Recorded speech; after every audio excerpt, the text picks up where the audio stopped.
questa notte in una palazzina di 2 piani a Gorizia, il condominio crolla, i soccorritori estraggono dalle macerie i corpi senza vita di 2 persone e c'è ancora un disperso.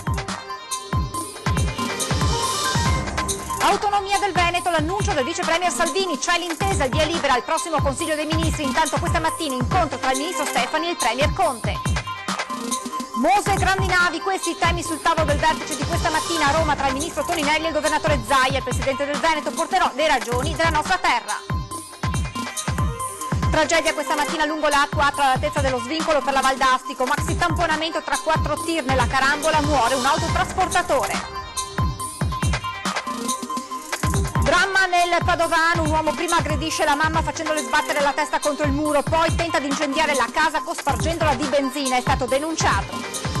Richiedente asilo in attesa dello status di rifugiato iscritto all'anagrafe a Padova, la sfida del sindaco Giordania, il decreto sicurezza fa infuriare Salvini, no a disobbedienza ideologica, dice. Seconda prova scritta dell'esame di maturità, oggi studenti alle prese con la doppia prova greco e latino al classico, matematica e fisica allo scientifico. Buongiorno e ben ritrovati con la prima edizione dei nostri telegiornali. In primo piano la drammatica esplosione di questa notte a Gorizia, un'intera palazzina di 2 piani è crollata su se stessa. I soccorritori sono al lavoro, al momento hanno estratto da sotto le macerie i corpi senza vita di 2 persone, una terza risulta al momento ancora dispersa.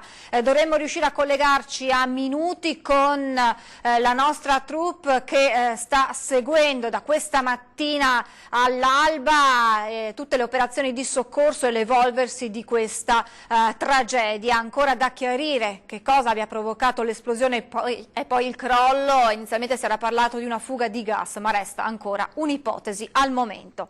Andiamo avanti intanto con il nostro telegiornale, parliamo di autonomia con le novità appunto sulla questione autonomia del Veneto. Ieri sera, al termine del Consiglio dei Ministri, l'annuncio del vice premier Salvini, l'autonomia sarà votata alla prossima riunione dei ministri e intanto da questa mattina, dopo numerosi rinvii, il ministro per le autonomie Erika Stefani a colloquio con il premier Conte.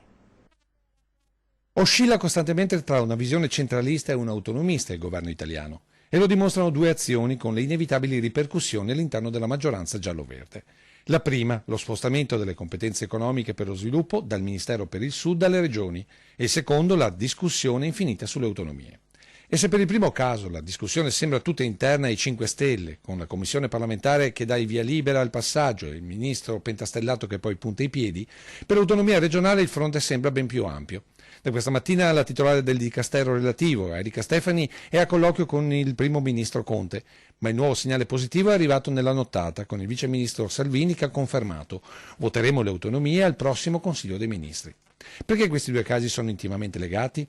Perché sempre nella nottata la Lega si è detta pronta a ritirare l'emendamento che toglieva i fondi al Ministero per il Sud, pronta però a rimetterlo se dovesse slittare ancora una volta l'autonomia, rincarando poi la dose con qualche intervento sul fronte dell'Ilva di Taranto. Questo a spiegare come il tema dell'autonomia del Veneto sia una vera e propria corsa ad ostacoli, in una gara dove vale tutto, ma soprattutto la mediazione tra 2 fronti costantemente in pace, armata però. E intanto a Roma è in corso un vertice, il primo faccia a faccia tra il ministro Toninelli e il governatore Zaia dopo le polemiche delle scorse settimane. Vertice a Roma al Ministero per parlare di Mose e sicuramente sul tavolo ci sarà anche il tema grandi navi. Ma allora ci aggiorna in diretta Filippo Fois. Buongiorno Filippo. Sì, buongiorno, è davvero un vertice molto importante quello al Ministero dei Trasporti, perché viene dopo almeno 3 settimane di polemiche a seguito del disastro sfiorato nel canale della Giudecca, 3 settimane di polemiche e di dibattito su quello che debba essere il futuro della croceristica in laguna. Come sapete, le posizioni di partenza del Ministero dei Trasporti, della persona di Toninelli naturalmente, e della Regione, del Comune di Venezia sono molto distanti. Da una parte si caldeggia il trasferimento delle grandi navi a Chioggia, dall'altra invece si preme per un allargamento del canale Vittorio Emanuele III e l'attracco a Marghera.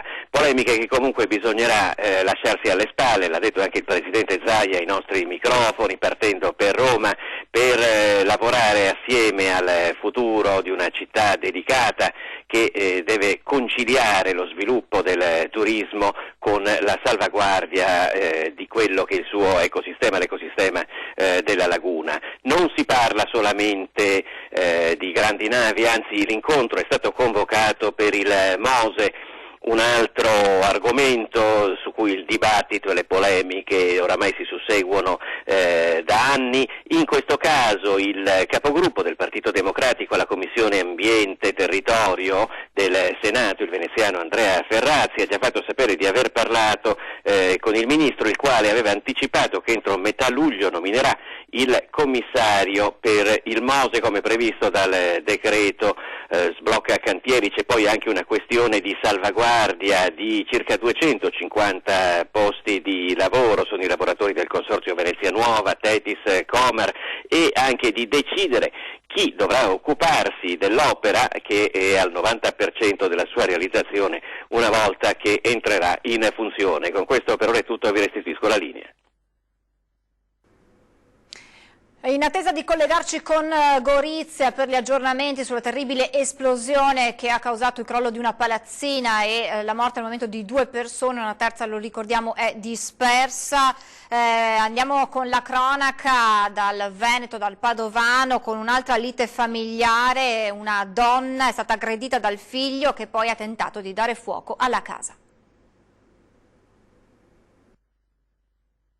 Prima ha aggredito la madre afferrandola per il collo, poi l'ha sbattuta contro il muro e infine ha tentato di dare fuoco all'abitazione cospargendola di benzina. Una lite familiare che poteva avere conseguenze ben peggiori, quella avvenuta a San Giorgio delle Pertiche martedì sera. Un 38enne è stato denunciato dai carabinieri per lesioni gravi e danneggiamento a seguito dell'incendio. L'uomo, rientrato dall'estero per un lutto familiare, ha litigato ferocemente con la madre. I motivi della lite al momento sono sconosciuti, ma il diverbio è degenerato in violenza. Le urla della donna sono state udite da un vicino di casa che ha chiamato i carabinieri, poi ha tentato di bloccare il ragazzo ma è stato a sua volta preso a pugni. I militari giunti sul posto hanno chiamato i soccorsi per curare la mamma in stato di shock e il vicino di casa. Il 38enne, in evidente stato di alterazione, era imbottito di sostanze stupefacenti e alcol. Paurosa carambola questa mattina in autostrada 4 allo svincolo con la Valdastico nel maxi tamponamento tra 4 mezzi pesanti ha perso la vita un autotrasportatore. Altro giorno, altro incidente in A4, dove stavolta ha perso la vita un trasportatore. Lo schianto si è verificato poco prima delle 10 fra i caselli di Grisignano e Vicenza Est, all'altezza dell'interconnessione con la Valdastico. La dinamica è ancora in via di definizione, come pure eventuali responsabilità da parte dei conducenti dei mezzi coinvolti. Per cause ancora da stabilire, infatti, un maxi tamponamento ha coinvolto 4 autotreni che viaggiavano in direzione di Milano. Nello scontro uno dei trasportatori è morto. Sul posto sono accorsi i sanitari del SUEM che si sono occupati delle altre persone rimaste coinvolte nel tamponamento. Per queste ultime solo qualche botta e tanta paura.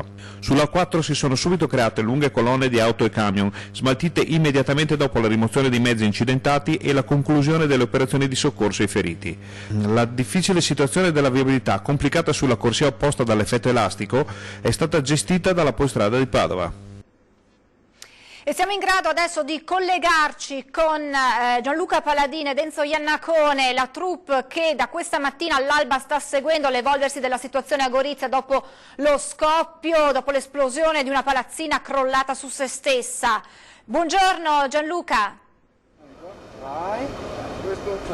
Abbiamo un po' di lasco per... Grazie della linea, buongiorno ai telespettatori. Siamo a Gorizia in viale 20 settembre tra il civico 60 e 87 dove una palazzina a causa esplosione per una fuga di gas, questo è il dato confermato, è definitivamente crollata.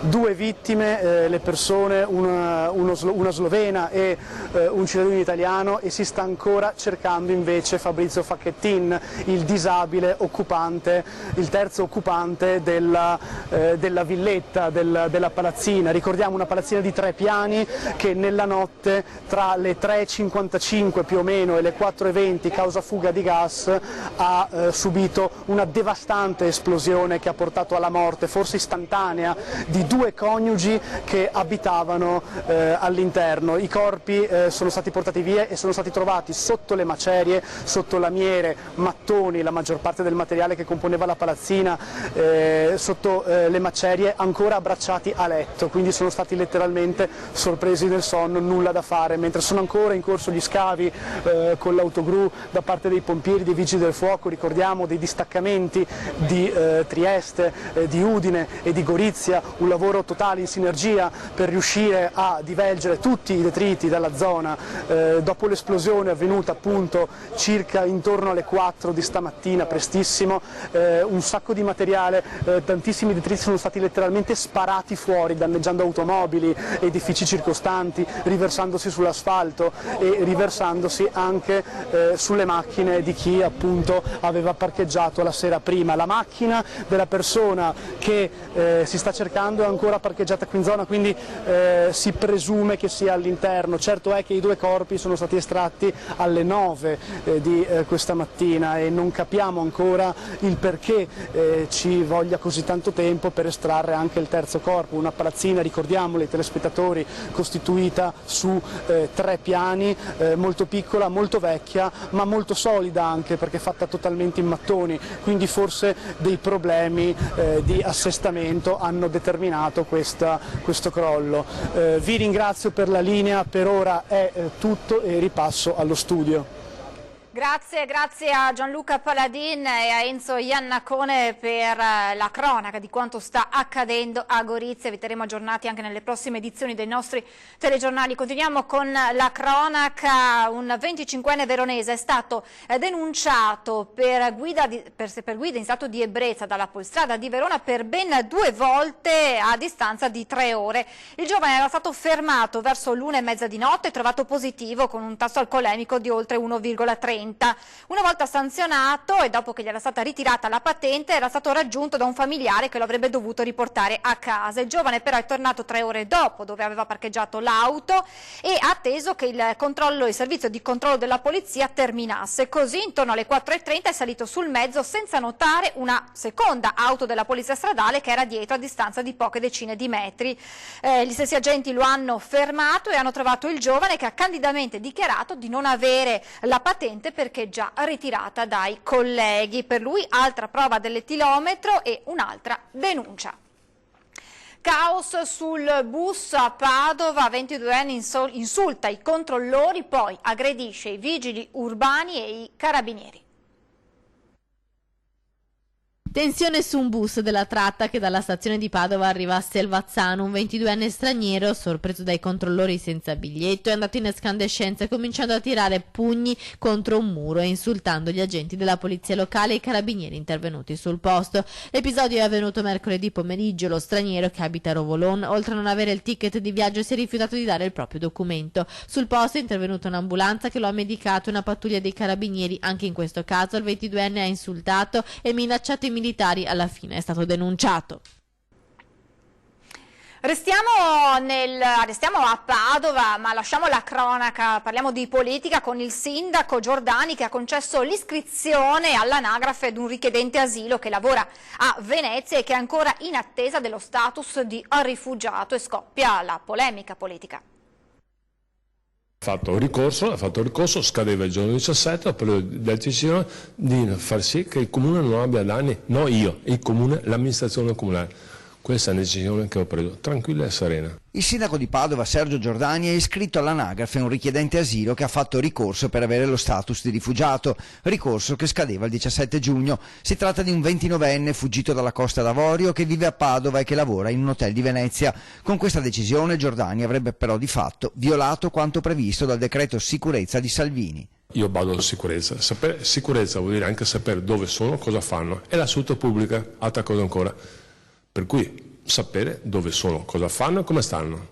Non vedo nessun problema. Giordani ha spiegato di aver preso la decisione, la prima del genere in Veneto, per tutelare il comune rispetto alle ripercussioni giudiziarie, come è accaduto a Bologna e Firenze, dove i tribunali hanno accolto i ricorsi di alcuni richiedenti asilo. Ha chiesto un parere pro veritate all'ufficio legale del comune, non ha scaricato, dice, la responsabilità sui funzionari di Palazzo Moroni ed è pronto a fare un passo indietro se la norma sarà chiarita. E quando sarà fatta chiarezza, io faccio un passo indietro. Mi ricordo che stiamo parlando di 3, 4 persone, 5 forse. Qualche altra città molto grossa ne ha 6, 7, 10, per cui stiamo parlando di poche persone. Rispetto totale alle istituzioni. Se fa una normativa chiara, io mi devo fare una normativa chiara, faccio un passo indietro e tolgo quello che ho fatto. Non c'è problema, però deve essere chiara. Quanto alle polemiche politiche che si sono subito infiammate, Giordani risponde a chi lo accusa di aver voluto fare un favore all'ala più di sinistra della sua maggioranza. Io non faccio ideologia, non faccio attacchi alla Lega, non faccio attacchi a nessuno, io sono per fare le cose serie, tranquille. Mi prendo le mie responsabilità. Non sto facendo, per quello non l'ho data ai funzionari, potevo girarmi dall'altra parte, non lo faccio, io non cerco consensi, io faccio le cose che ritengo siano giuste. Intanto la prefettura ha chiesto gli atti e ogni altra informazione sull'iscrizione all'anagrafe per verificare la corretta applicazione del decreto sicurezza. A Susegana, nel Trevigiano, siglato nella notte l'accordo tra la dirigenza dell'Electrolux e i sindacati per il futuro produttivo dello stabilimento. Un investimento da 130 milioni di euro che assicurerà allo stabilimento di Susegana l'assegnazione della futura gamma di frigoriferi in produzione dal 2021. E questo è l'obiettivo raggiunto nella notte tra aziende e sindacati all'interno dell'ipotesi di accordo per lavoro e produzione. Nell'intesa si affrontano i temi dell'organizzazione del lavoro, dei turni, della riqualificazione professionale e del ricambio generazionale. Più in particolare, quando inizieranno le nuove produzioni, la turnistica si articolerà dal lunedì al sabato pomeriggio, prevedendo una riduzione dell'orario di lavoro con 36 ore settimanali lavorate, mantenendo però l'attuale livello salariale, quindi senza tagli agli stipendi. Soddisfazione dai sindacati, che sperano di portare fuori dalla crisi tutti gli stabilimenti del gruppo, compresi quelli di Porcia e Solaro, e più in generale di dare un segnale concreto che è possibile rilanciare il settore degli elettrodomestici, in un momento dove la lotta sindacale per altri gruppi e altre regioni, vedi vertenza Whirlpool in Campania, è più che mai aspra. È il momento di fermarci per qualche istante di pubblicità, tra poco.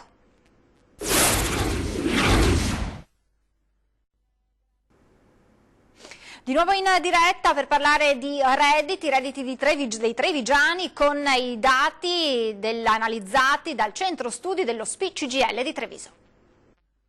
I numeri non mentono e i numeri dello SPI-CGIL dicono che da 2014 al 2017 sono aumentati i contribuenti con i redditi medio-alti, mentre quelli con redditi bassi nella fascia tra 0 e 10.000 euro, se da un lato diminuisce il loro numero, passati da 159.490 nel 2014 a 156.879 nel 2017, in parallelo vedono diminuire il valore medio del reddito, che passa dai 4.909 euro ai 4.737 euro, e questo perché in quella fascia, spiegano dal sindacato, entrano i lavoratori precari con salari più bassi. Un conto è guardare la media, l'altro conto è guardare i soggetti che stavano bene prima e continuano a star bene perché i contratti si rinnovano e perché non sono precari, sapendo che invece c'è una parte, la cosiddetta area di povertà, che sta aumentando. Le fasce deboli aumentano perché sono aumentate, e anche nelle fasce intermedie aumentano il numero di contribuenti, ma non aumenta il medio pro capite. La forbice tra redditi elevati e più bassi aumenta, e aumenta di molto. Aumentano i contribuenti con reddito complessivo tra i 26.000 e i 55.000 euro, passati in 3 anni da 123.000 ad oltre 138.000, e ancora quelli tra i 55.000 e i 75.000 euro. Nel 2014 erano 12.377, nel 2017 13.944. Nella fascia oltre i 120.000 euro il numero è passato dai 4.500 ai 5.328, ma il centro studi dello SPI-CGIL si è spinto oltre, analizzando i redditi pro capite più alti nei 95 comuni della Marca. Stilata la classifica dei primi 10 comuni con il più alto reddito pro capite nella fascia tra i 75.000 e i 120.000 euro, apre la graduatoria Monfumo, chiude Cornuda. Il pro capite medio si articola tra i 98.000 e i 95.000 più alto, quindi una cifra che è spostata verso l'alto. Se consideriamo oltre i 120.000 euro, qui abbiamo addirittura, ad esempio nel comune di Segusino, 432.527 euro di pro capite medio. Dunque ben al di sopra dei 120.000 euro posti come asticella di valutazione. Interessante poi l'analisi del reddito più basso pro capite sempre nella fascia oltre i 120.000 euro. Il più basso è del comune di Arcate con 157.000. Torniamo a parlare della tragedia di Cison di Valmarino in provincia di Treviso, perché i fratelli Stella, insultati e minacciati di morte sui social, hanno voluto lanciare un appello al governo: fate qualcosa perché queste cose non accadano mai più. Ieri Alberto e Francesco Stella hanno voluto rompere il silenzio e raccontare come hanno vissuto quei terribili giorni dal carcere alla libertà, passando per una condanna, non quella giudiziaria ma attraverso i social. Insulti, minacce di morte. Abbiamo vissuto sulla nostra pelle, dicono, come sui social non ci sia nessun limite. È difficile definire l'accanimento nei nostri confronti con un termine diverso dal linciaggio.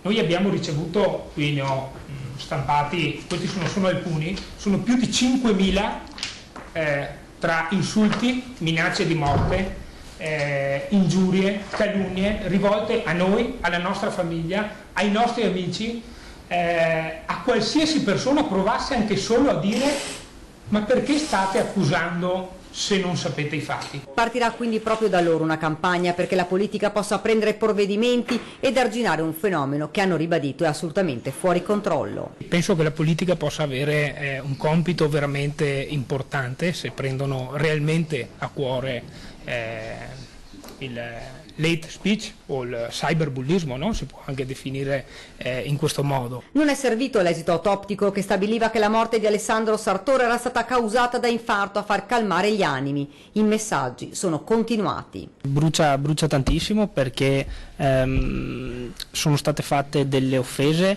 come abbiamo detto prima ci sono state delle istigazioni all'odio che non vanno assolutamente bene. Portano le persone a diventare quello che magari non sono, da dietro la tastiera diventano un'altra cosa, poi magari quando li incroci per strada ti salutano normalmente anche. Le indagini su quel terribile giorno andranno avanti, ma loro hanno deciso di combattere anche questa battaglia. Al via questa mattina la seconda prova scritta degli esami di maturità e per la prima volta studenti alle prese con la doppia prova, quindi latino e greco al classico, matematica e fisica allo scientifico. Tacito e Plutarco, gli autori della seconda prova al classico. Per lo scientifico la struttura della prova prevedeva la soluzione di un problema a scelta del candidato tra due proposte e la risposta a 4 quesiti tra 8 proposti. Il compito di fisica invece era un problema da risolvere su un condensatore. Dall'autoritratto al selfie la traccia proposta invece ai maturandi dell'artistico indirizzo arti figurative, plastico, scultoreo. Giornata speciale per il piccolo Joe, il bimbo padovano che ha incontrato Papa Francesco.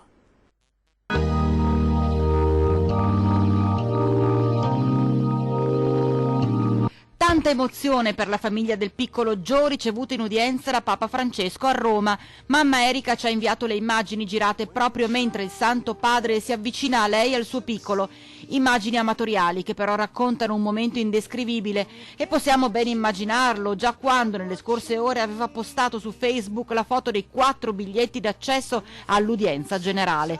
Tutto è stato un susseguirsi di coincidenze in realtà. Loro si trovavano a Roma per il visto necessario per l'espatrio in Florida, per l'operazione cui deve sottoporsi il nostro cucciolo di guerriero, per cui voi telespettatori avete fatto tanto, tantissimo, permettendogli di raggiungere quella cifra dei 400.000 euro necessari al delicato intervento che gli permetterà di correre e giocare con e come i suoi amichetti. Non è tutto, Giovanni è anche il nome di un grande papa, simbolo dei fanciulli dei giovani, Giovanni Paolo II, che era polacco, e guarda caso il professor Paley, lo specialista che opererà Giovanni negli Stati Uniti, ha visitato il piccolo proprio nella sua clinica in Polonia.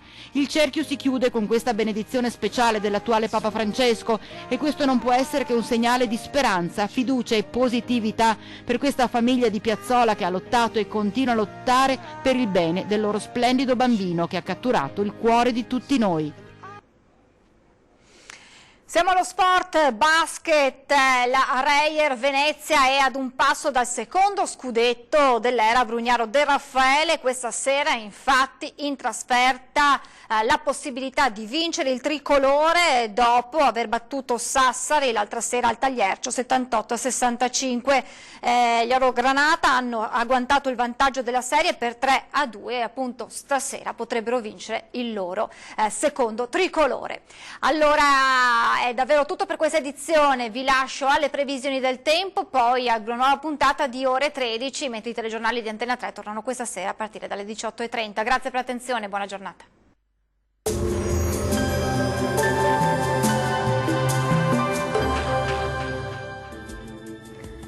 Ben ritrovati al meteo. Sole e gran caldo nella giornata di venerdì 21 giugno. L'anticiclone africano infuoca le nostre regioni. Sul Veneto sarà ovunque soleggiato e il cielo si presenterà sereno, al massimo poco nuvoloso dappertutto, salvo per qualche nube in più sui monti bellunesi, dove non si escludono anche degli acquazzoni a partire dal pomeriggio. Temperature minime tra 18 e 23 gradi, massime comprese invece tra 26 e 32 gradi. Bel tempo anche sul Friuli Venezia Giulia, la giornata risulterà all'insegna di un ampio soleggiamento ovunque, tuttavia con qualche veloce rovescio, specie sui rilievi durante le ore pomeridiane. Temperature minime tra 20 e 23 gradi, massime comprese invece tra 26 e 29 gradi. Uno sguardo infine al Trentino Alto Adige, dove sarà soleggiato su tutti i settori al mattino e il cielo si presenterà al massimo poco nuvoloso. Nel pomeriggio però sarà possibile qualche occasionale temporale a carattere sparso. Temperature minime tra 15 e 18 gradi, massime intorno ai 30 gradi circa. Bene, dal meteo di Antena 3 per ora è tutto, vi do appuntamento al prossimo aggiornamento. Arrivederci.